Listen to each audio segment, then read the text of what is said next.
તેમનું એક live result લેવા માટે આવેલા છે. ખેડૂત અહીંયા મોજૂદ છે. શું નામ તમારું? ડીઝલભાઈ ભીખાભાઈ સિંગો, ગામ કેસરિયા. ગામ કેસરિયા, બરોબર.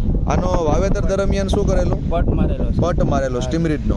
તો ઉગાવો કેવો થયો છે? ઉગાવો 100% મતલબ એટલે ક્યાંય ખાલા પણ નથી પડ્યા અને જે બિયારણ વાયું એ 100% વીગ્યું છે. એ કેટલા દિવસની મગફળી થઈ છે?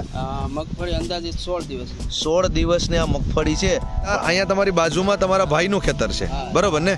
એમાં એણે સ્ટીમરીડનો પટ આપેલો નથી. એમાં શું એણે આપેલું છે? મતલબ 100 ml ના જે 1000 રૂપિયાની પ્રોડક્ટ આવે છે, મતલબ એટલી કોસ્ટલી પ્રોડક્ટનો પટ આપ્યો. તો આમાં ને આમાં શું તમને ફરક જોવા મળ્યો? જમીન આસમાનનો ગ્રીનરીનો ફરક. મતલબ ગ્રીનરી પછી ઉગાવો આમાં જો તો ખાલા દેખાય છે, ત્યારે તમે અહીંયા નજર મારો તો ક્યાંય પણ એક ખાલું દેખાતું નથી. એવું પણ ઓકે તો અહીંયા તમે નજર મારો તો જે સ્ટીમરીડનો પટ આપેલ છે એના મૂળ તમે જોઈ શકો છો. જેમાં સ્ટીમરીડનો પટ નથી આપ્યો એમાંથી એકાદો છોડવો ઉપાડજો, મોટો છોડ ઉપાડો તો ખ્યાલ આવે કે એમાં કેવું મૂળઝાડ છે. અહીંયા તમારી નજરની સમક્ષ છે મિત્રો, જેમાં અહીંયા પટ આપેલો નથી તો અહીંયા મૂળઝાડ તમે જો, અને જ્યારે અહીંયા મૂળઝાડ જો તો આ બંનેમાં અહીંયા પટ આપેલો નથી. આમાં બરાબર, આમાં પટ આપેલો નથી, જ્યારે અહીંયા પટ આપેલો છે. આપણે વાપરીને તમને પૂરો સંતોષ મળ્યો?